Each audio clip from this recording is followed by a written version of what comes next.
आप सुन रहे हैं जगत गुरु तत्वदर्शी संत रामपाल जी महाराज द्वारा लिखित पुस्तक गीता तेरा ज्ञान अमृत का पेज नंबर 140।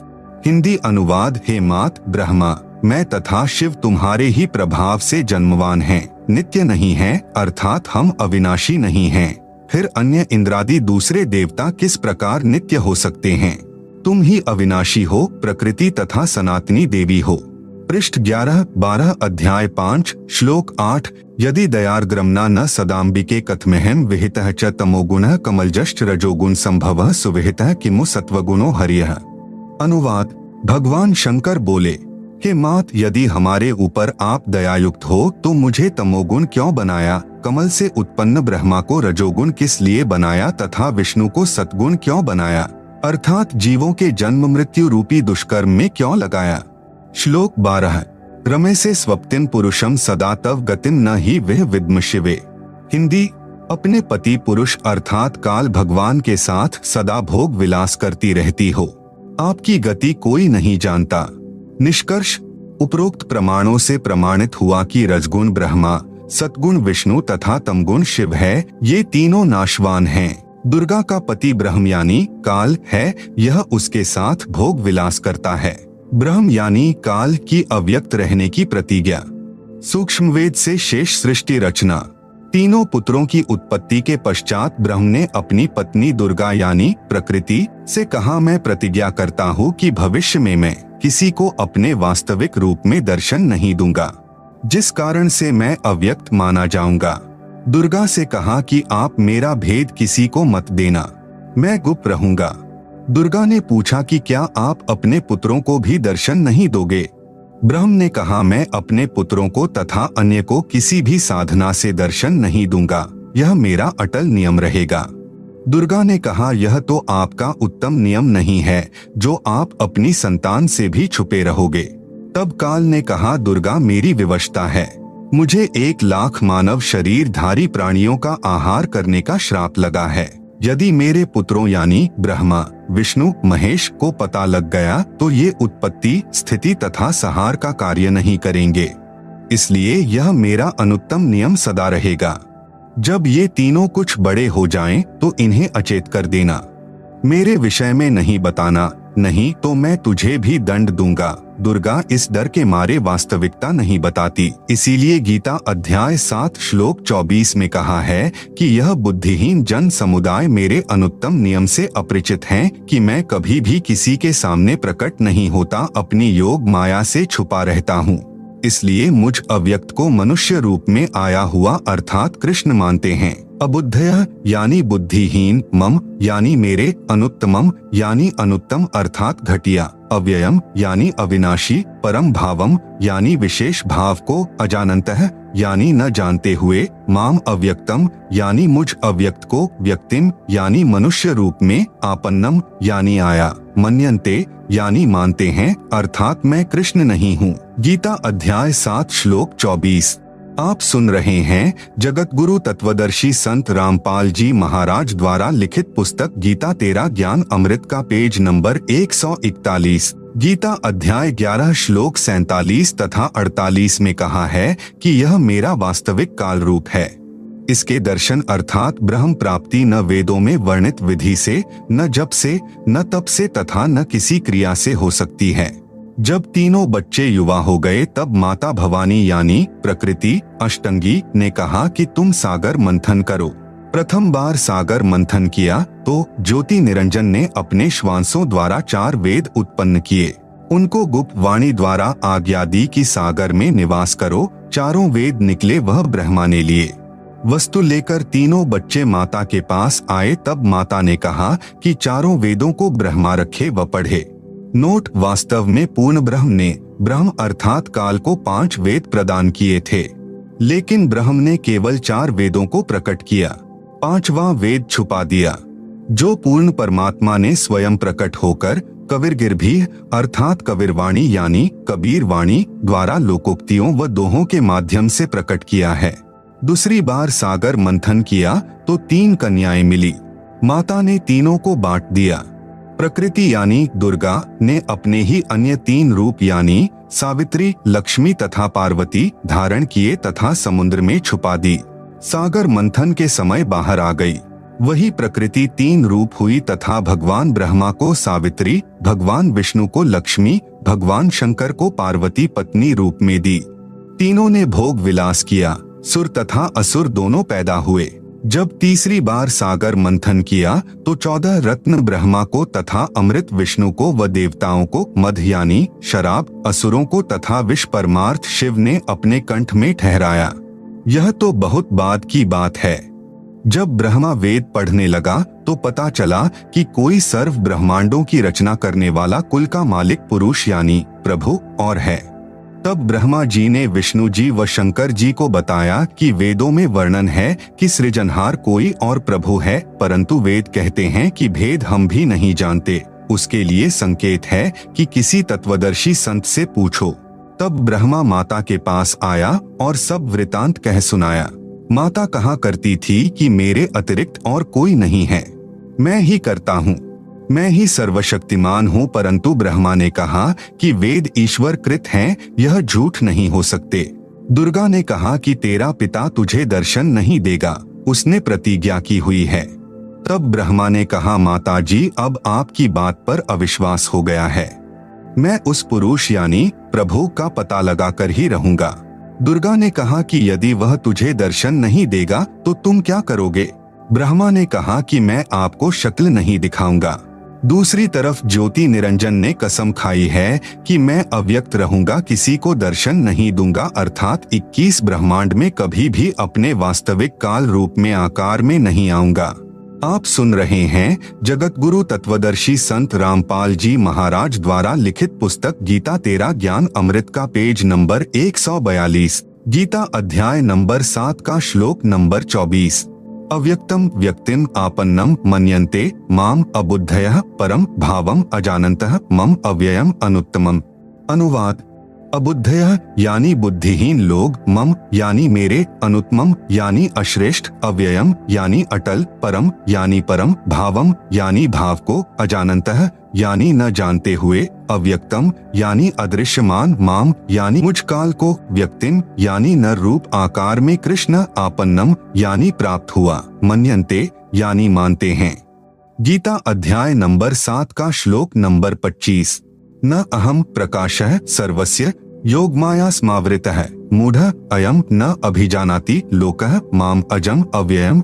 अनुवाद: अहम यानी मैं, योगमाया स्मावृतः यानी योग माया से छिपा हुआ, सर्वस्य यानी सबके, प्रकाशः यानी प्रत्यक्ष, न यानी नहीं होता अर्थात अदृश्य अर्थात अव्यक्त रहता हूँ इसलिए, अजम यानी जन्म न लेने वाले, अव्ययम यानी अविनाशी अटल भाव को, अयम यानी यह, मूढ़ः यानी अज्ञानी, लोकः यानी जन समुदाय संसार, माम यानी मुझे, न यानी नहीं, अभिजानाति यानी जानता अर्थात मुझको कृष्ण समझता है। क्योंकि ब्रह्म अपनी शब्द शक्ति से अपने नाना रूप बना लेता है। यह दुर्गा का पति है, इसलिए इस मंत्र में कह रहा है कि मैं श्री कृष्ण आदि की तरह दुर्गा से जन्म नहीं लेता। ब्रह्मा का अपने पिता यानी काल ब्रह्म की प्राप्ति के लिए प्रयत्न। तब दुर्गा ने ब्रह्मा जी से कहा कि अलख निरंजन तुम्हारा पिता है, परंतु वह तुम्हें दर्शन नहीं देगा। ब्रह्मा ने कहा कि मैं दर्शन करके ही लौटूंगा। माता ने पूछा कि यदि तुझे दर्शन नहीं हुए तो क्या करेगा? ब्रह्मा ने कहा मैं प्रतिज्ञा करता हूँ, यदि पिता के दर्शन नहीं हुए तो मैं आपके समक्ष नहीं आऊंगा। यह कहकर ब्रह्मा जी व्याकुल होकर उत्तर दिशा की तरफ चल दिया, जहाँ अंधेरा ही अंधेरा है। वहाँ ब्रह्मा ने 4 युग तक ध्यान लगाया परंतु कुछ भी प्राप्ति नहीं हुई। काल ने आकाशवाणी की कि दुर्गा सृष्टि रचना क्यों नहीं की? भवानी ने कहा कि आपका ज्येष्ठ पुत्र ब्रह्मा जिद करके आपकी तलाश में गया है। ब्रह्म यानी काल ने कहा उसे वापस बुला लो, मैं उसे दर्शन नहीं दूंगा। ब्रह्मा के बिना जीव उत्पत्ति का सब कार्य असंभव है। तब दुर्गा यानी प्रकृति ने अपनी शब्द शक्ति से गायत्री नाम की लड़की उत्पन्न की तथा उसे ब्रह्मा को लौटा लाने को कहा। गायत्री ब्रह्मा जी के पास गई परंतु ब्रह्मा जी समाधि लगाए हुए थे, उन्हें कोई आभास ही नहीं था कि कोई आया है। तब आदि कुमारी यानी प्रकृति ने गायत्री को ध्यान द्वारा बताया कि इसके चरण स्पर्श कर। तब गायत्री ने ऐसा ही किया। ब्रह्मा जी का ध्यान भंग हुआ तो क्रोधवश बोले कि कौन पापिन है जिसने मेरा ध्यान भंग किया है, मैं तुझे श्राप दूंगा। गायत्री कहने लगी कि मेरा दोष नहीं है, पहले मेरी बात सुनो तब श्राप देना। आप सुन रहे हैं जगत गुरु तत्वदर्शी संत रामपाल जी महाराज द्वारा लिखित पुस्तक गीता तेरा ज्ञान अमृत का पेज नंबर 143। मेरे को माता ने तुम्हें लौटा लाने को कहा है, क्योंकि आपके बिना जीव उत्पत्ति नहीं हो सकती। ब्रह्मा ने कहा कि मैं कैसे जाऊं, पिताजी के दर्शन हुए नहीं, ऐसे जाऊं तो मेरा उपहास होगा। यदि आप माताजी के समक्ष यह कह दें कि ब्रह्मा को पिता यानी ज्योति निरंजन के दर्शन हुए हैं, मैंने अपनी आंखों से देखा है, तो मैं आपके साथ चलूं। तब गायत्री ने कहा कि आप मेरे साथ संभोग यानी सेक्स करोगे तो मैं आपकी झूठी साक्षी यानी गवाही भरूंगी। तब ब्रह्मा ने सोचा कि पिता के दर्शन हुए नहीं, वैसे जाऊं तो माता के सामने शर्म लगेगी और चारा नहीं दिखाई दिया। फिर गायत्री से रति क्रिया यानी संभोग की। तब गायत्री ने कहा कि क्यों न एक गवाह और तैयार किया जाए। ब्रह्मा ने कहा बहुत ही अच्छा है। तब गायत्री ने शब्द शक्ति से एक लड़की यानी पुहपवती नाम की पैदा की तथा उससे दोनों ने कहा कि आप गवाही देना कि ब्रह्मा ने पिता के दर्शन किए हैं। तब पुहपवती ने कहा कि मैं क्यों झूठी गवाही दूं? हाँ, यदि ब्रह्मा मेरे से रति क्रिया यानी संभोग करे तो गवाही दे सकती हूँ। गायत्री ने ब्रह्मा को समझाया यानी उकसाया कि और कोई चारा नहीं है। तब ब्रह्मा ने पुहपवती से संभोग किया तो तीनों मिलकर आदि माया यानी प्रकृति के पास आए। दोनों देवियों ने उपरोक्त शर्त इसलिए रखी थी कि यदि ब्रह्मा माता के सामने हमारी झूठी गवाही को बता देगा तो माता हमें श्राप दे देगी, इसलिए उसे भी दोषी बना लिया। यहाँ महाराज गरीब दास जी कहते हैं कि दास गरीब यह चूक धुरोधुर, माता दुर्गा द्वारा ब्रह्मा को श्राप देना। तब माता ने ब्रह्मा से पूछा क्या तुझे तेरे पिता के दर्शन हुए? ब्रह्मा ने कहा हाँ मुझे पिता के दर्शन हुए हैं। दुर्गा ने कहा साक्षी बता। तब ब्रह्मा ने कहा इन दोनों के समक्ष साक्षात्कार हुआ है। देवी ने उन दोनों लड़कियों से पूछा क्या तुम्हारे सामने ब्रह्म का साक्षात्कार हुआ है? तब दोनों ने कहा कि हाँ, हमने अपनी आंखों से देखा है। फिर भवानी यानी प्रकृति को संशय हुआ कि मुझे तो ब्रह्म ने कहा था कि मैं किसी को दर्शन नहीं दूंगा, परंतु ये कहते हैं कि दर्शन हुए हैं। तब अष्टंगी ने ध्यान लगाया और काल ज्योति निरंजन से पूछा कि यह क्या कहानी है। ज्योति निरंजन जी ने कहा कि ये तीनों झूठ बोल रहे हैं। तब माता ने कहा तुम झूठ बोल रहे हो, आकाशवाणी हुई है कि इन्हें कोई दर्शन नहीं हुए। यह बात सुनकर ब्रह्मा ने कहा कि माता जी मैं सौगंध खाकर पिता की तलाश करने गया था, परंतु पिता यानी ब्रह्म के दर्शन हुए नहीं। आपके पास आने में शर्म लग रही थी, इसलिए हमने झूठ बोल दिया। तब माता यानी दुर्गा ने कहा कि अब मैं तुम्हें श्राप देती हूँ। ब्रह्मा को श्राप, तेरी पूजा जग में नहीं होगी, आगे तेरे वंशज होंगे वे बहुत पाखंड करेंगे, झूठी बात बनाकर जग को ठगेंगे, ऊपर से तो कर्म कांड करते दिखाई देंगे, अंदर से विकार करेंगे। आप सुन रहे हैं जगत गुरु तत्वदर्शी संत रामपाल जी महाराज द्वारा लिखित पुस्तक गीता तेरा ज्ञान अमृत का पेज नंबर 144। कथा पुराणों को पढ़कर सुनाया करेंगे, स्वयं को ज्ञान नहीं होगा कि सद्ग्रंथों में वास्तविकता क्या है, फिर भी मानवश तथा धन प्राप्ति के लिए गुरु बनकर अनुयायियों को लोकवेद यानी शास्त्र विरुद्ध दंत कथा सुनाया करेंगे। देवी देवों की पूजा करके तथा करवा के दूसरों की निंदा करके कष्ट पर कष्ट उठाएंगे। जो उनके अनुयायी होंगे उनको परमार्थ नहीं बताएंगे, दक्षिणा के लिए जगत को गुमराह करते रहेंगे, अपने आप को सबसे अच्छा मानेंगे, दूसरों को नीचा समझेंगे। जब माता के मुख से यह सुना तो ब्रह्मा मूर्छित होकर जमीन पर गिर गया। बहुत समय उपरांत होश में आया। गायत्री को श्राप, तेरे कई सांड पति होंगे, तू मृतलोक में गाय बनेगी। पुहपवती को श्राप, तेरी जगह गंदगी में होगी, तेरे फूलों को कोई पूजा में नहीं लाएगा। इस झूठी गवाही के कारण तुझे यह नरक भोगना होगा। तेरा नाम केवड़ा केतकी होगा, यानी हरियाणा में कुसोंधी कहते हैं। यह गंदगी यानी कुर्डियों वाली जगह पर होती है। इस प्रकार तीनों को श्राप देकर माता भवानी बहुत पछताई। इस प्रकार पहले तो जीव बिना सोचे मन यानी काल निरंजन के प्रभाव से गलत कार्य कर देता है, परंतु जब आत्मा यानी सत्पुरुष अंश के प्रभाव से उसे ज्ञान होता है तो पीछे पछताना पड़ता है।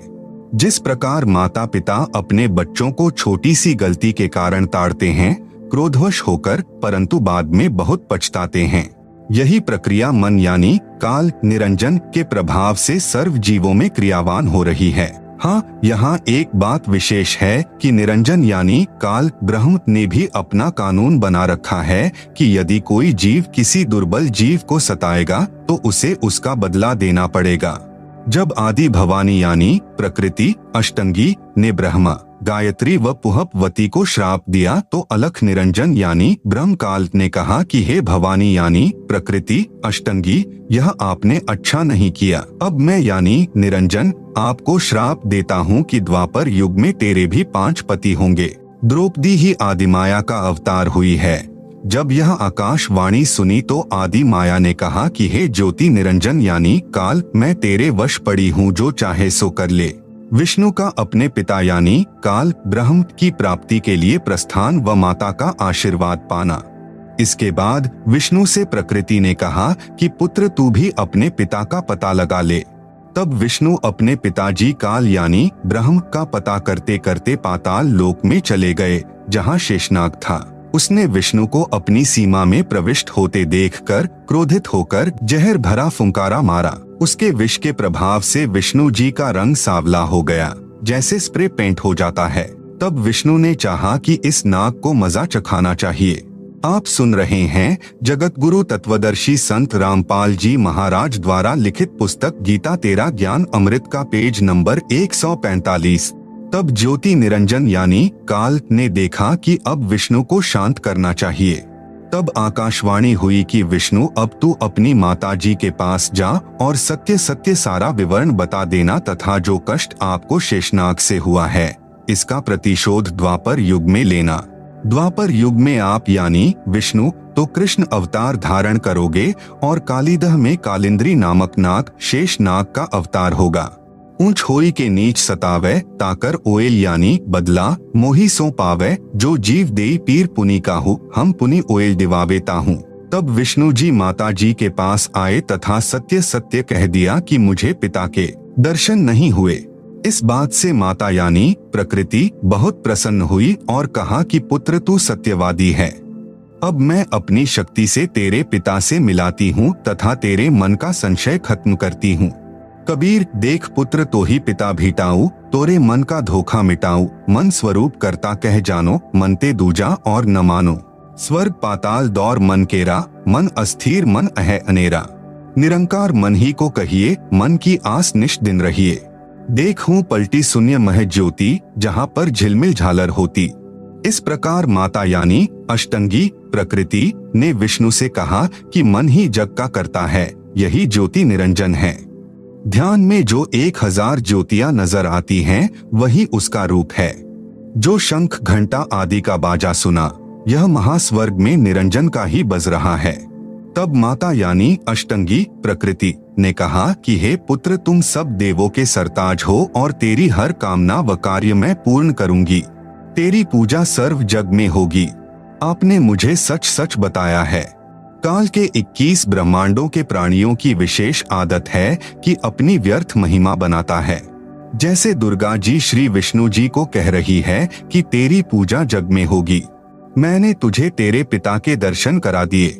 दुर्गा ने केवल प्रकाश दिखाकर श्री विष्णु जी को बहका दिया। श्री विष्णु जी भी प्रभु की यही स्थिति अपने अनुयायियों को समझाने लगे कि परमात्मा का केवल प्रकाश दिखाई देता है, परमात्मा निराकार है। इसके बाद आदि भवानी रुद्र यानी महेश जी के पास गई तथा कहा कि महेश, तू भी कर ले अपने पिता की खोज। तेरे दोनों भाइयों को तो तुम्हारे पिता के दर्शन नहीं हुए, उनको जो देना था वह प्रदान कर दिया है। अब आप मांगो जो मांगना है। तब महेश ने कहा कि हे जननी, मेरे दोनों बड़े भाइयों को पिता के दर्शन नहीं हुए, फिर प्रयत्न करना व्यर्थ है। कृपा मुझे ऐसा वर दो कि मैं अमर यानी मृत्युंजय हो जाऊं। तब माता ने कहा कि यह मैं नहीं कर सकती। हाँ, युक्ति बता सकती हूँ। जिससे तेरी आयु सबसे लंबी बनी रहेगी। विधि योग समाधि है, इसलिए महादेव जी ज्यादातर समाधि में ही रहते हैं। इस प्रकार माता यानी अष्टंगी प्रकृति ने तीनों पुत्रों को विभाग बांट दिए। आप सुन रहे हैं जगत गुरु तत्वदर्शी संत रामपाल जी महाराज द्वारा लिखित पुस्तक गीता तेरा ज्ञान अमृत का पेज नंबर 146। भगवान ब्रह्मा जी को काल लोक में 184 के चोले यानी शरीर रचने यानी बनाने का अर्थात रजोगुण प्रभावित करके संतान उत्पत्ति के लिए विवश करके जीव उत्पत्ति कराने का विभाग प्रदान किया। भगवान विष्णु जी को इन जीवों के पालन पोषण कर्मानुसार करने तथा मोह ममता उत्पन्न करके स्थिति बनाए रखने का विभाग दिया। भगवान शिव शंकर यानी महादेव को संहार करने का विभाग प्रदान किया, क्योंकि इनके पिता निरंजन को 1 लाख मानव शरीरधारी जीव प्रतिदिन खाने पड़ते हैं। यहाँ पर मन में एक प्रश्न उत्पन्न होगा कि ब्रह्मा विष्णु तथा शंकर जी से उत्पत्ति स्थिति और संहार कैसे होता है। ये तीनों अपने अपने लोक में रहते हैं।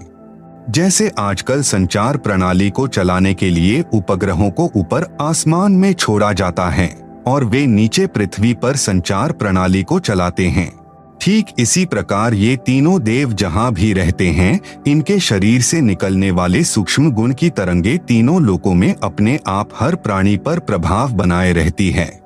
उपरोक्त विवरण एक ब्रह्मांड में ब्रह्म यानी काल की रचना का है। ऐसे ऐसे क्षर पुरुष यानी काल के 21 ब्रह्मांड हैं, परंतु क्षर पुरुष यानी काल स्वयं व्यक्त अर्थात वास्तविक शरीर रूप में सबके सामने नहीं आता। उसी को प्राप्त करने के लिए तीनों देवों यानी ब्रह्मा जी, विष्णु जी, शिव जी को वेदों में वर्णित विधि अनुसार भरसक साधना करने पर भी ब्रह्म यानी काल के दर्शन नहीं हुए। बाद में ऋषियों ने वेदों को पढ़ा, उसमें लिखा है कि अग्नेय तनूर असि पवित्र यजुर्वेद अध्याय 1 मंत्र 15 परमेश्वर सशरीर है तथा पवित्र यजुर्वेद अध्याय 5 मंत्र 1 में लिखा है कि अग्नेय तनूर असि विष्णवे त्वा सोमस्य तनूर असि। इस मंत्र में 2 बार वेद गवाही दे रहा है कि सर्वव्यापक सर्वपालन करता सत्पुरुष सशरीर है। पवित्र यजुर्वेद अध्याय 40 मंत्र 8 में कहा है कि कबीर मनीषी यानी जिस परमेश्वर की सर्व प्राणियों को चाह है वह कबीर अर्थात कबीर है। उसका शरीर बिना नाड़ी यानी अस्नाविरम का है। शुक्रम यानी वीर्य से बनी 5 तत्व से बनी भौतिक अकायम यानी काया रहित है। वह सर्व का मालिक सर्वोपरि सत्यलोक में विराजमान है। उस परमेश्वर का तेजपुंज का स्वर ज्योति यानी स्वयं प्रकाशित शरीर है जो शब्द रूप अर्थात अविनाशी है। वही कबीरदेव यानी कबीर परमेश्वर है जो सर्व ब्रह्मांडों की रचना करने वाला विधाता यानी सर्व ब्रह्मांडों का रचनहार, स्वयंभूः यानी स्वयं प्रकट होने वाला, यथा तथ्य अर्थान यानी वास्तव में, शाश्वत यानी अविनाशी है। गीता अध्याय 15 श्लोक 17 में भी प्रमाण है। भावार्थ है कि पूर्ण ब्रह्म का शरीर का नाम कबीर यानी कबीरदेव है। उस परमेश्वर का शरीर नूर तत्व से बना है। परमात्मा का शरीर अति सूक्ष्म है जो उस साधक को दिखाई देता है जिसकी दिव्य दृष्टि खुल चुकी है। इस प्रकार जीव का भी सूक्ष्म शरीर है जिसके ऊपर 5 तत्व का खोल यानी कवर अर्थात 5 तत्व की काया चढ़ी होती है जो माता पिता के संयोग से शुक्रम यानी वीर्य से बनी है। आप सुन रहे हैं जगत गुरु तत्वदर्शी संत रामपाल जी महाराज द्वारा लिखित पुस्तक गीता तेरा ज्ञान अमृत का पेज नंबर 147। शरीर त्यागने के पश्चात भी जीव का सूक्ष्म शरीर साथ रहता है। वह शरीर उसी साधक को दिखाई देता है जिसकी दिव्य दृष्टि खुल चुकी है। इस प्रकार परमात्मा व जीव की स्थिति को समझें। वेदों में ओम नाम के स्मरण का प्रमाण है जो केवल ब्रह्म साधना है। इस उद्देश्य से ओम नाम के जाप को पूर्ण ब्रह्म का मानकर ऋषियों ने भी हजारों वर्ष हठ योग करके यानी समाधि लगाकर प्रभु प्राप्ति की चेष्टा की, परंतु प्रभु दर्शन नहीं हुए। सिद्धियां प्राप्त हो गई। उन्हीं सिद्धि रूपी खिलौनों से खेलकर ऋषि भी जन्म मृत्यु के चक्र में ही रह गए तथा अपने अनुभव के शास्त्रों में परमात्मा को निराकार लिख दिया। ब्रह्म यानी काल ने कसम खाई है कि मैं अपने वास्तविक रूप में किसी को दर्शन नहीं दूंगा, मुझे अव्यक्त जाना करेंगे। अव्यक्त का भावार्थ है कि कोई आकार में है परंतु व्यक्तिगत रूप से स्थूल रूप में दर्शन नहीं देता। जैसे आकाश में बादल छा जाने पर दिन के समय सूर्य अदृश्य हो जाता है। वह दृश्यमान नहीं है, परंतु वास्तव में बादलों के पार ज्यों का त्यों है। इस अवस्था को अव्यक्त कहते हैं। प्रमाण के लिए गीता अध्याय 7 श्लोक 24, 25, अध्याय 11 श्लोक 48 तथा 32। पवित्र गीता जी बोलने वाला ब्रह्म यानी काल श्री कृष्ण जी के शरीर में प्रेतवत प्रवेश करके कह रहा है कि अर्जुन, मैं बढ़ा हुआ काल हूँ और सर्व को खाने के लिए आया हूँ। गीता अध्याय 11 का श्लोक नंबर 32, यह मेरा वास्तविक रूप है, इसको तेरे अतिरिक्त न तो कोई पहले देख सका तथा न कोई आगे देख सकता है। अर्थात वेदों में वर्णित यज्ञ, जप, तप तथा ओम नाम आदि की विधि से मेरे इस वास्तविक स्वरूप के दर्शन नहीं हो सकते। गीता अध्याय 11 श्लोक नंबर 48, मैं कृष्ण नहीं हूँ। ये मूर्ख लोग कृष्ण रूप में मुझ अव्यक्त को व्यक्त यानी मनुष्य रूप मान रहे हैं, क्योंकि ये मेरे घटिया नियम से अपरिचित हैं कि मैं कभी वास्तविक इस काल रूप में सबके सामने नहीं आता, अपनी योग माया से छुपा रहता हूँ। गीता अध्याय 7 श्लोक नंबर 24, 25। विचार करें, अपने छुपे रहने वाले विधान को स्वयं अश्रेष्ठ यानी अनुत्तम क्यों कह रहे हैं? यदि पिता अपनी संतान को भी दर्शन नहीं देता तो उसमें कोई त्रुटि है जिस कारण से छुपा है तथा सुविधाएं भी प्रदान कर रहा है। काल यानी ब्रह्म को श्रापवश 1,00,000 मानव शरीरधारी प्राणियों का आहार करना पड़ता है तथा 25% प्रतिदिन जो ज्यादा उत्पन्न होते हैं उन्हें ठिकाने लगाने के लिए तथा कर्म भोग का दंड देने के लिए 84 लाख योनियों की रचना की हुई है।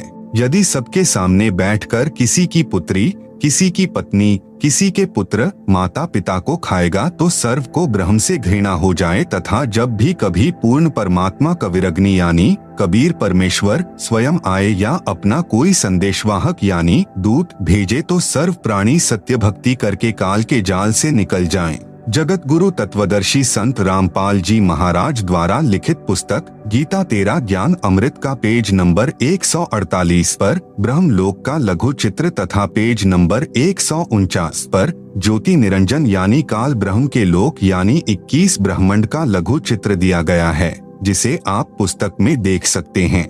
आप सुन रहे हैं जगत गुरु तत्वदर्शी संत रामपाल जी महाराज द्वारा लिखित पुस्तक गीता तेरा ज्ञान अमृत का पेज नंबर 150 इसलिए धोखा देकर रखता है तथा पवित्र गीता अध्याय 7 श्लोक 18, 24, 25 में अपनी साधना से होने वाली मुक्ति यानी गति को भी अनुत्तमाम यानी अति अश्रेष्ठ कहा है तथा अपने विधान यानी नियम को भी अनुत्तम यानी अश्रेष्ठ कहा है। प्रत्येक ब्रह्मांड में बने ब्रह्मलोक में एक महास्वर्ग बनाया है। महास्वर्ग में एक स्थान पर नकली सतलोक, नकली अलख लोक, नकली अगम लोक तथा नकली अनामी लोक की रचना प्राणियों को धोखा देने के लिए प्रकृति यानी दुर्गा आदि माया द्वारा करवा रखी है। कबीर साहेब का एक शब्द है, कर नैनो दीदार महल में प्यारा है, में वाणी है कि काया भेद किया निर्वारा, यह सब रचना पिंड मंझारा है। माया अविगत जाल पसारा, सो कारीगर भारा है।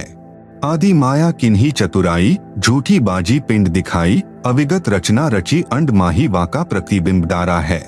एक ब्रह्मांड में अन्य लोकों की भी रचना है, जैसे श्री ब्रह्मा जी का लोक, श्री विष्णु जी का लोक, श्री शिव जी का लोक, जहाँ पर बैठकर तीनों प्रभु नीचे के 3 लोकों यानी स्वर्गलोक अर्थात इंद्र का लोक, पृथ्वी लोक तथा पाताल लोक पर एक एक विभाग के मालिक बनकर प्रभुता करते हैं तथा अपने पिता काल के खाने के लिए प्राणियों की उत्पत्ति, स्थिति तथा संहार का कार्यभार संभालते हैं।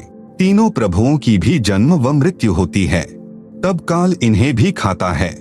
इसी ब्रह्मांड, इसे अंड भी कहते हैं क्योंकि ब्रह्मांड की बनावट अंडाकार है। इसे पिंड भी कहते हैं क्योंकि शरीर यानी पिंड में एक ब्रह्मांड की रचना कमलों में टीवी की तरह देखी जाती है। में एक मानसरोवर तथा धर्मरा यानी न्यायाधीश का भी लोक है तथा एक गुप्त स्थान पर पूर्ण परमात्मा अन्य रूप धारण करके रहता है, जैसे प्रत्येक देश का राजदूत भवन होता है। वहाँ पर कोई नहीं जा सकता। वहाँ पर वे आत्माएं रहती हैं जिनकी सत्यलोक की भक्ति अधूरी रहती है। जब भक्ति युग आता है तो उस समय परमेश्वर कबीर जी अपना प्रतिनिधि पूर्ण संत सतगुरु भेजते हैं। इन पुण्य आत्माओं को पृथ्वी पर उस समय मानव शरीर प्राप्त होता है तथा ये शीघ्र ही सत भक्ति पर लग जाते हैं तथा सतगुरु से दीक्षा प्राप्त करके पूर्ण मोक्ष प्राप्त कर जाते हैं। उस स्थान पर रहने वाले हंस आत्माओं की निजी भक्ति कमाई खर्च नहीं होती। परमात्मा के भंडार से सर्व सुविधाएं उपलब्ध होती हैं। ब्रह्म यानी काल के उपासकों की भक्ति कमाई स्वर्ग महास्वर्ग में समाप्त हो जाती है, क्योंकि इस काल लोक यानी ब्रह्म लोक तथा परब्रह्म लोक में प्राणियों को अपना किया कर्मफल ही मिलता है। क्षर पुरुष यानी ब्रह्म ने अपने 20 ब्रह्मांडों को 4 महाब्रह्मांडों में विभाजित किया है। एक महाब्रह्मांड में 5 ब्रह्मांडों का समूह बनाया है तथा चारों ओर से अंडाकार गोलाई यानी परिधि में रोका है तथा चारों महाब्रह्मांडों को भी फिर अंडाकार गोलाई यानी परिधि में रोका है। आप सुन रहे हैं जगत गुरु तत्वदर्शी संत रामपाल जी महाराज द्वारा लिखित पुस्तक गीता तेरा ज्ञान अमृत का पेज नंबर 151। 21वें ब्रह्मांड की रचना एक महाब्रह्मांड जितना स्थान लेकर की है। 21वें ब्रह्मांड में प्रवेश होते ही 3 रास्ते बनाए हैं। 21वें ब्रह्मांड में भी बाईं तरफ नकली सतलोक, नकली अलख लोक, नकली अगम लोक, नकली अनामी लोक की रचना प्राणियों को धोखे में रखने के लिए आदि माया यानी दुर्गा से करवाई है तथा दाईं तरफ 12 सर्वश्रेष्ठ ब्रह्म साधकों यानी भक्तों को रखता है। फिर प्रत्येक युग में उन्हें अपने संदेश वाहक यानी संत सतगुरु बनाकर पृथ्वी पर भेजता है, जो शास्त्र विधि रहित साधना व ज्ञान बताते हैं तथा स्वयं भी भक्तिहीन हो जाते हैं तथा अनुयायियों को भी काल जाल में फंसा जाते हैं। फिर वे गुरुजी तथा अनुयायी दोनों ही नरक में जाते हैं। फिर सामने एक ताला लगा रखा है, वह रास्ता काल यानी ब्रह्म के निज लोक में जाता है, जहाँ पर यह ब्रह्म यानी काल अपने वास्तविक मानव सदृश काल रूप में रहता है। इसी स्थान पर एक पत्थर की टुकड़ी तवे के आकार की यानी चपाती पकाने की लोहे की गोल प्लेट सी होती है, स्वतः गर्म रहती है, जिस पर 1 लाख मानव शरीरधारी प्राणियों के सूक्ष्म शरीर को भूनकर उनमें से गंदगी निकालकर खाता है। उस समय सर्व प्राणी बहुत पीड़ा अनुभव करते हैं तथा हाहाकार मच जाती है। फिर कुछ समय उपरांत वे बेहोश हो जाते हैं, जीव मरता नहीं। फिर धर्मराय के लोक में जाकर कर्माधार से अन्य जन्म प्राप्त करते हैं तथा जन्म मृत्यु का चक्कर बना रहता है। उपरोक्त सामने लगा ताला ब्रह्म यानी काल केवल अपने आहार वाले प्राणियों के लिए कुछ क्षण के लिए खोलता है। पूर्ण परमात्मा के सत्य नाम व सार नाम से यह ताला स्वयं खुल जाता है। ऐसे काल का जाल पूर्ण परमात्मा कबीरदेव यानी कबीर साहेब ने स्वयं ही अपने निजी भक्त धर्मदास जी को समझाया। परब्रह्म के 7 संख ब्रह्मांडों की स्थापना कबीर परमेश्वर यानी कबीरदेव ने आगे बताया है कि परब्रह्म यानी अक्षर पुरुष ने अपने कार्य में गफलत की, क्योंकि यह मानसरोवर में सो गया तथा जब परमेश्वर यानी मैंने अर्थात कबीर साहेब ने उस सरोवर में अंडा छोड़ा तो अक्षर पुरुष यानी परब्रह्म ने उसे क्रोध से देखा। इन दोनों अपराधों के कारण इसे भी 7 संख ब्रह्मांडों सहित सतलोक से बाहर कर दिया। अन्य कारण अक्षर पुरुष यानी परब्रह्म अपने साथी ब्रह्म यानी क्षर पुरुष की विदाई में व्याकुल होकर परमपिता कबीरदेव यानी कबीर परमेश्वर की याद भूलकर उसी को याद करने लगा तथा सोचा कि क्षर पुरुष यानी ब्रह्म तो बहुत आनंद मना रहा होगा, वह स्वतंत्र राज्य करेगा, मैं पीछे रह गया। तथा अन्य कुछ आत्माएं जो परब्रह्म के साथ 7 संख ब्रह्मांडों में जन्म मृत्यु का कर्मदंड भोग रही हैं, उन हंस आत्माओं की विदाई की याद में खो गई जो ब्रह्म यानी काल के साथ 21 ब्रह्मांडों में फंसी हैं तथा पूर्ण परमात्मा सुखदायी कबीरदेव की याद भुला दी। आप सुन रहे हैं जगत गुरु तत्वदर्शी संत रामपाल जी महाराज द्वारा लिखित पुस्तक गीता तेरा ज्ञान अमृत का पेज नंबर 152। परमेश्वर कबीरदेव के बार बार समझाने पर भी आस्था कम नहीं हुई।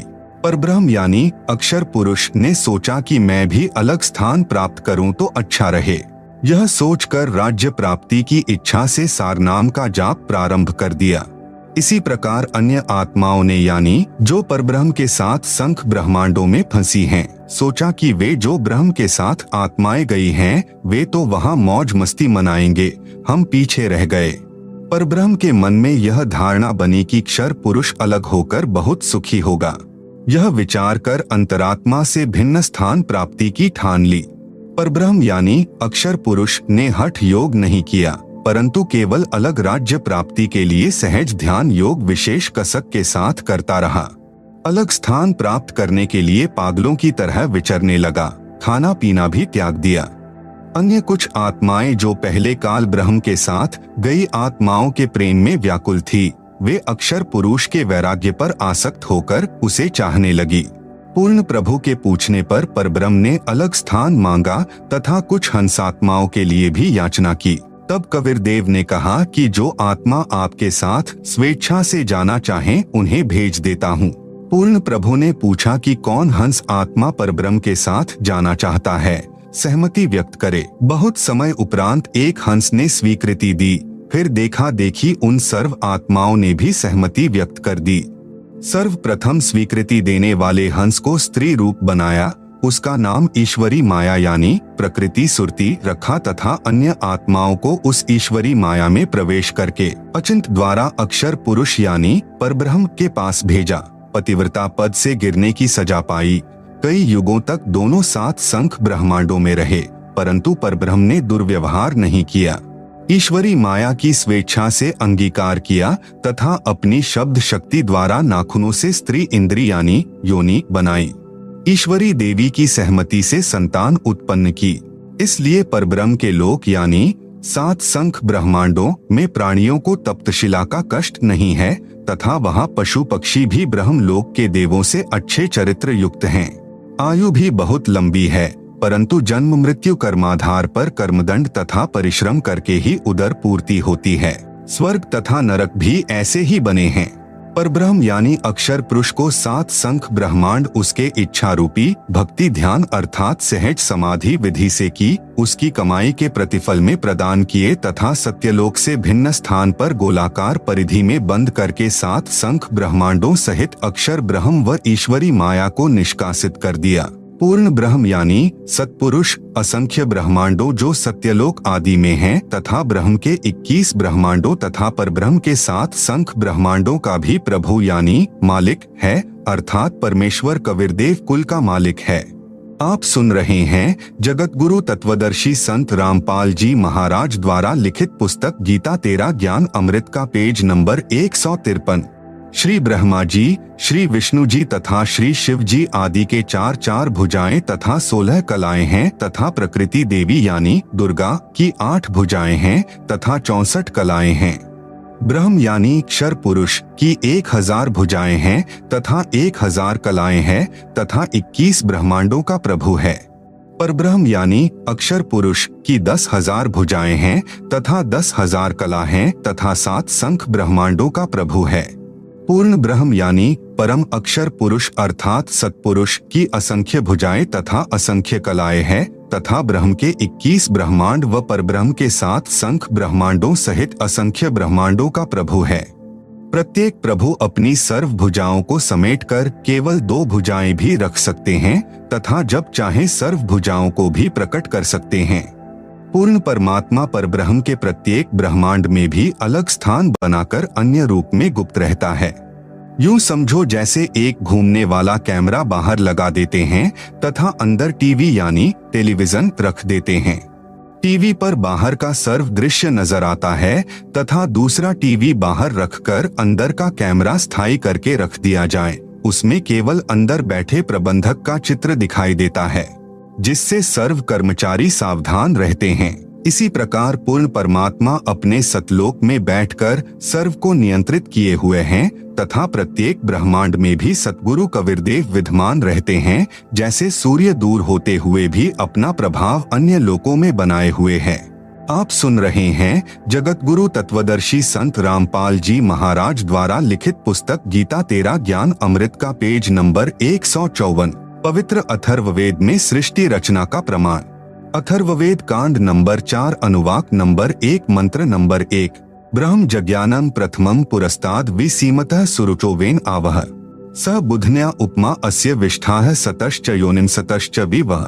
ब्रह्म जज्ञानम प्रथमं पुरस्तात् विसिमतः सुरुचः वेन आवह स बुधन्याः उपमा अस्य विष्ठाः सतः च योनिम असतः च विवह। अनुवाद प्रथमम यानी प्राचीन अर्थात सनातन, ब्रह्म यानी परमात्मा ने, ज यानी प्रकट होकर, ज्ञानम यानी अपनी सूझबूझ से, पुरस्तात् यानी शिखर में अर्थात सतलोक आदि को, सुरुचः यानी स्वेच्छा से बड़े चाव से स्वप्रकाशित, विसिमतः यानी सीमा रहित अर्थात विशाल सीमा वाले भिन्न लोकों को रचा, उस वेनह यानी जुलाहे ने ताने अर्थात कपड़े की तरह बुनकर, आवह यानी सुरक्षित किया, च यानी तथा, सह यानी वह पूर्ण ब्रह्म ही सर्व रचना करता है, अस्य यानी इसलिए उसी, बुधन्याह यानी मूल मालिक ने, योनिम यानी मूलस्थान सत्यलोक की रचना की है, अस्य यानी इसके, उपमा यानी सदृश अर्थात मिलते जुलते, सतह यानी अक्षर पुरुष अर्थात परब्रह्म के लोक कुछ स्थायी, च यानी तथा, असतः यानी क्षर पुरुष के अस्थायी लोक आदि, विवह यानी आवास स्थान भिन्न, विष्ठाः यानी स्थापित किए।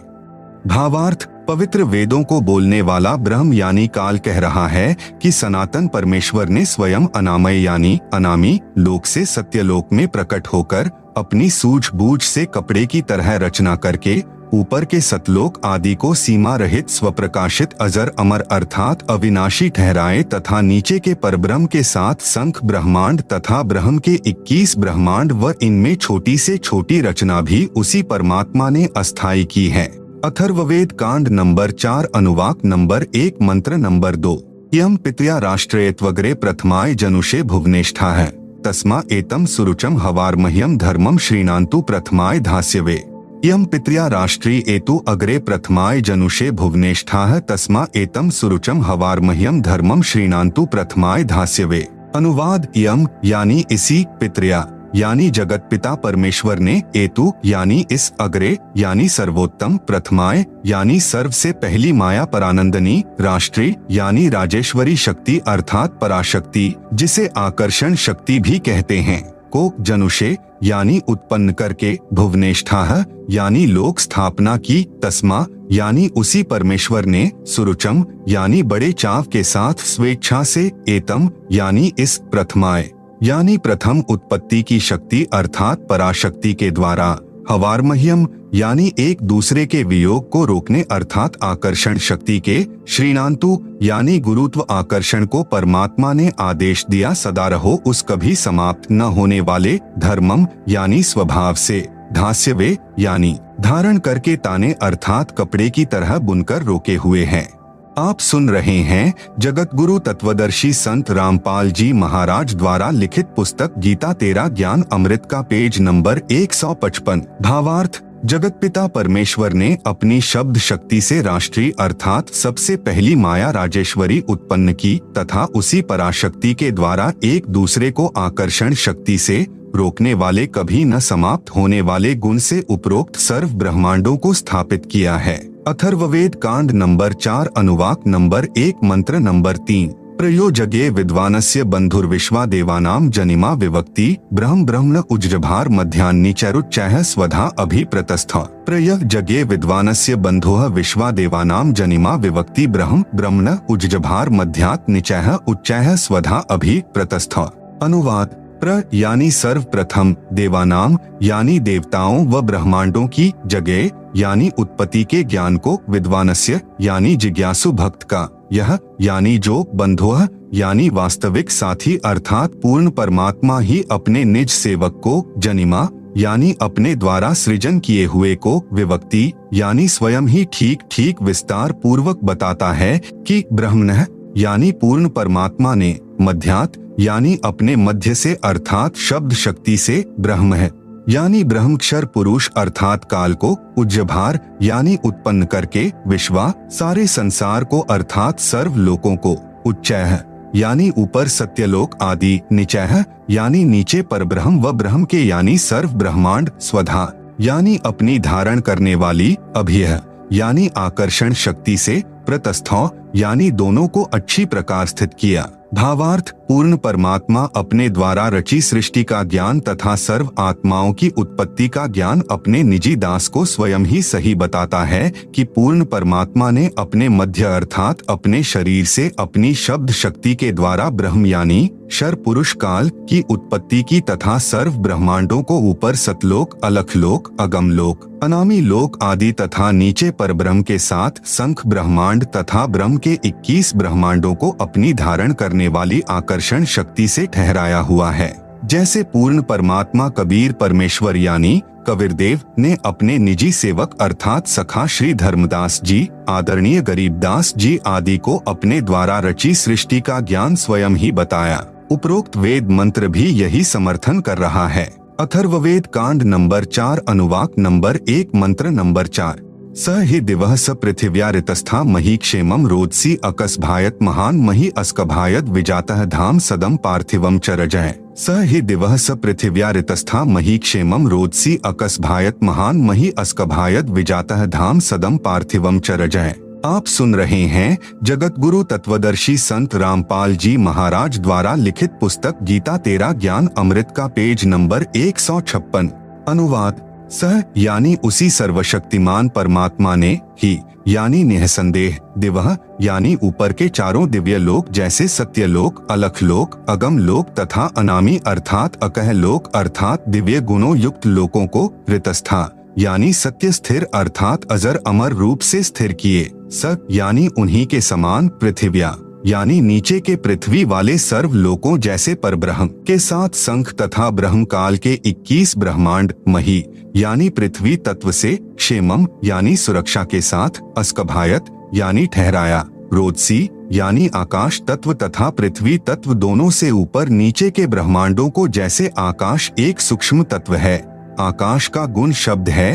पूर्ण परमात्मा ने ऊपर के लोक शब्द रूप रचे जो तेजपुंज के बनाए हैं तथा नीचे के परब्रह्म यानी अक्षर पुरुष के सप्त संख ब्रह्मांड तथा ब्रह्मक्षर पुरुष के 21 ब्रह्मांडों को पृथ्वी तत्व से अस्थायी रचा। महान यानी पूर्ण परमात्मा ने पार्थिवम यानी पृथ्वी वाले, वि यानी भिन्न भिन्न, धाम यानी लोक, च यानी और, सदम यानी आवास स्थान, मही यानी पृथ्वी तत्व से, रजह यानी प्रत्येक ब्रह्मांड में छोटे छोटे लोकों की जातः यानी रचना करके, अस्कभायत यानी स्थिर किया। भावार्थ, ऊपर के चारों लोक सत्यलोक, अलखलोक, अगम लोक, अनामी लोक यह तो अजर अमर स्थायी अर्थात अविनाशी रचे हैं तथा नीचे के ब्रह्म तथा परब्रह्म के लोकों को अस्थायी रचना करके तथा अन्य छोटे छोटे लोक भी उसी परमेश्वर ने रचकर स्थिर किए। अथर्ववेद कांड नंबर 4 अनुवाक नंबर 1 मंत्र 5। स बुधन्यादाष्ट्र जनुषो अभ्यग्रम बृहस्पतिर्देवता तस्य सम्राट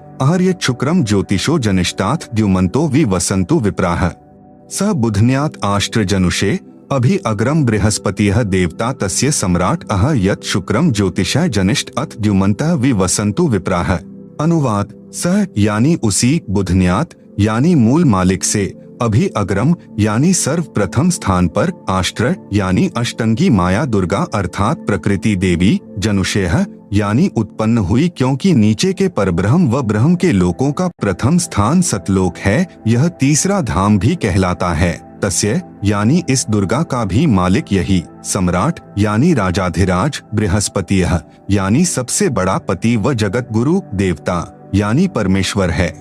यत यानी जिससे, अह यानी सबका वियोग हुआ, अथ यानी इसके बाद, ज्योतिषः यानी ज्योति रूप निरंजन अर्थात काल के, शुक्रम यानी वीर्य अर्थात बीज शक्ति से, जनिष्ठ यानी दुर्गा के उदर से उत्पन्न होकर, विप्राह यानी भक्त आत्माएं, वि यानी अलग से, धूमन्तः यानी मनुष्य लोक तथा स्वर्ग लोक में ज्योति निरंजन के आदेश से दुर्गा ने कहा, वसंतु यानी निवास करो अर्थात वे निवास करने लगी।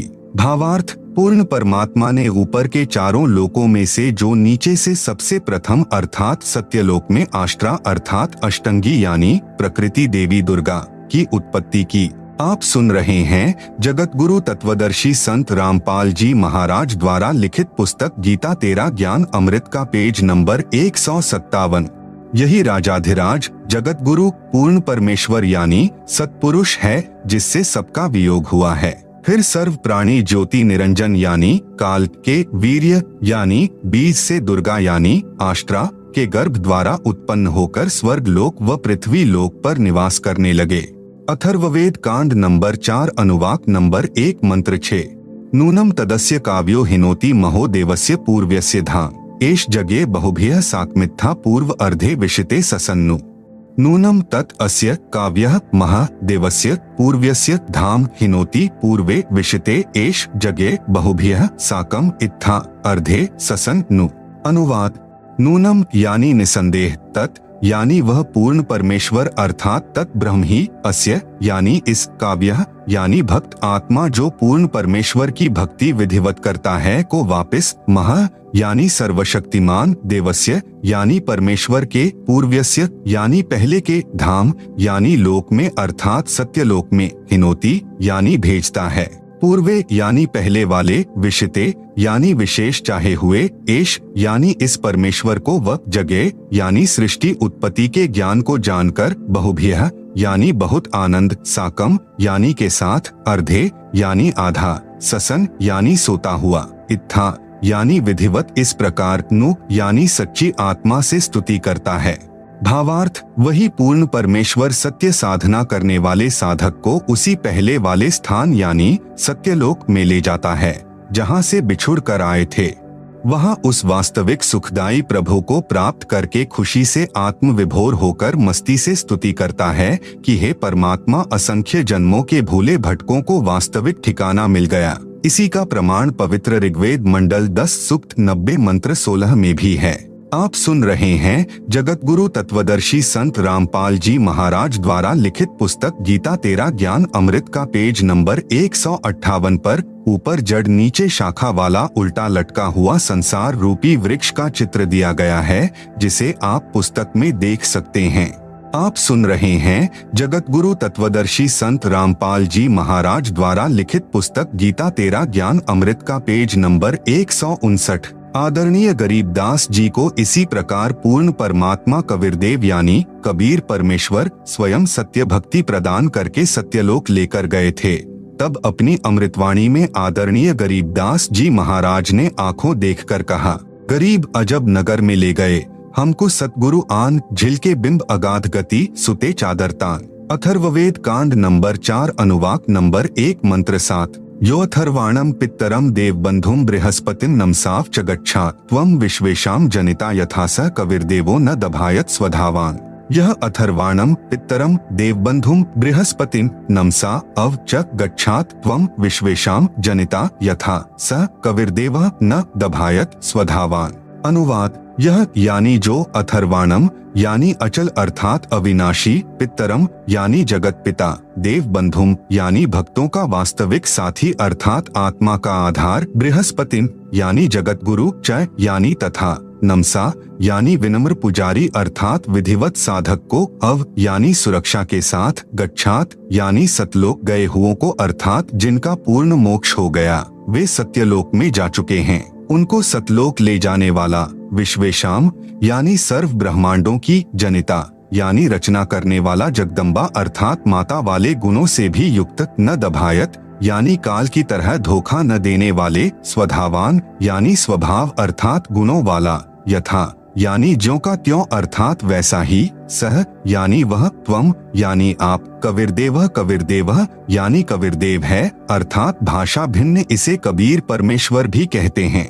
भावार्थ, इस मंत्र में यह भी स्पष्ट कर दिया कि उस परमेश्वर का नाम कबीरदेव अर्थात कबीर परमेश्वर है जिसने सर्व रचना की है, जो परमेश्वर अचल अर्थात वास्तव में अविनाशी, गीता अध्याय 15 श्लोक 16-17 में भी प्रमाण है। जगत गुरु आत्माधार जो पूर्ण मुक्त होकर सत्यलोक गए हैं, उनको सतलोक ले जाने वाला, सर्व ब्रह्मांडों का रचनहार, काल यानी ब्रह्म की तरह धोखा न देने वाला, ज्यों का त्यों वह स्वयं कबीरदेव अर्थात कबीर प्रभु है। यही परमेश्वर सर्व ब्रह्मांडों व प्राणियों को अपनी शब्द शक्ति से उत्पन्न करने के कारण जनिता यानी माता भी कहलाता है, तथा पितरम यानी पिता तथा बंधु यानी भाई भी वास्तव में यही है, तथा देव यानी परमेश्वर भी यही है। इसलिए इसी कबीरदेव यानी कबीर परमेश्वर की स्तुति किया करते हैं।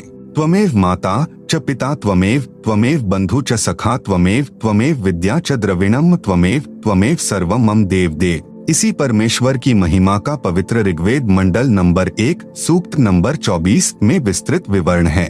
आप सुन रहे हैं जगत गुरु तत्वदर्शी संत रामपाल जी महाराज द्वारा लिखित पुस्तक गीता तेरा ज्ञान अमृत का पेज नंबर 160। पवित्र ऋग्वेद में सृष्टि रचना का प्रमाण। ऋग्वेद मंडल 10 सूक्त 90 मंत्र 1। सहस्र शीर्षा पुरुषः सहस्राक्षः सहस्रपात् स भूमिं विश्वतोम वरित्वात्यतिष्ठत् दशांगुलम। सहस्र शीर्षा पुरुषः सहस्राक्षः सहस्रपात् स भूमिं विश्वतः वृत्वा अत्यातिष्ठत् दशंगुलम। अनुवाद पुरुषः यानी विराट रूप काल भगवान अर्थात क्षर पुरुष, सहस्र शीर्षा यानी 1000 सिरों वाला, सहस्राक्षः यानी 1000 आँखों वाला, सहस्रपात यानी 1000 पैरों वाला है। स यानी वह काल, भूमिम यानी पृथ्वी वाले 21 ब्रह्मांडों को, विश्वतः यानी सब ओर से, दशंगुलम यानी 10 अंगुलियों से अर्थात पूर्ण रूप से काबू किए हुए, वृत्वा यानी गोलाकार घेरे में घेर कर, अत्यातिष्ठत यानी इससे बढ़कर अर्थात अपने काल लोक में सबसे न्यारा भी 21वें ब्रह्मांड में ठहरा है अर्थात रहता है। भावार्थ इस मंत्र में विराट यानी काल ब्रह्म का वर्णन है। गीता अध्याय 10-11 में भी इसी काल ब्रह्म का ऐसा ही वर्णन है। अध्याय 11 मंत्र नंबर 46 में अर्जुन ने कहा है कि हे सहस्राबाहु अर्थात 1000 भुजा वाले आप अपने चतुर्भुज रूप में दर्शन दीजिए, जिसके 1000 हाथ पैर, 1000 आंखें कान आदि हैं। वह विराट रूप काल यानी क्षर प्रभु अपने अधीन सर्व प्राणियों को पूर्ण काबू करके अर्थात 20 ब्रह्मांडों को गोलाकार परिधि में रोककर स्वयं इनसे ऊपर यानी अलग 21वें ब्रह्मांड में बैठा है। ऋग्वेद मंडल 10 सूक्त 90 मंत्र 2। पुरुष एवेदम सर्वम यद्भूतम यच्च भाव्यम उतामृतत्वस्येशानो यदन्नेनातिरोहति। पुरुष एव इदम सर्वम यत् भूतम यत् च भाव्यम उत अमृतत्वस्य ईशानः यत् अन्नेन अतिरोहति। अनुवाद एव यानी इसी प्रकार कुछ सही तौर पर पुरुष यानी भगवान है, वह अक्षर पुरुष अर्थात परब्रह्म है। च यानी और, इदम यानी यह, यत यानी जो, भूतम यानी उत्पन्न हुआ है, यत यानी जो, भाव्यम यानी भविष्य में होगा, सर्वम यानी सब, यत यानी प्रयत्न से अर्थात मेहनत द्वारा, अन्नेन यानी अन्न से, अतिरोहति यानी विकसित होता है। यह अक्षर पुरुष भी उत यानी संदेह युक्त, अमृतत्वस्य यानी मोक्ष का, ईशानः यानी स्वामी है अर्थात भगवान तो अक्षर पुरुष भी कुछ सही है परंतु पूर्ण मोक्षदायक नहीं है। भावार्थ इस मंत्र में परब्रह्म यानी अक्षर पुरुष का विवरण है जो कुछ भगवान वाले लक्षणों से युक्त है परंतु इसकी भक्ति से भी पूर्ण मोक्ष नहीं है, इसलिए इसे संदेह युक्त मुक्तिदाता कहा है। इसे कुछ प्रभु के गुणों युक्त इसलिए कहा है कि यह काल की तरह तप्तशिला पर भून कर नहीं खाता।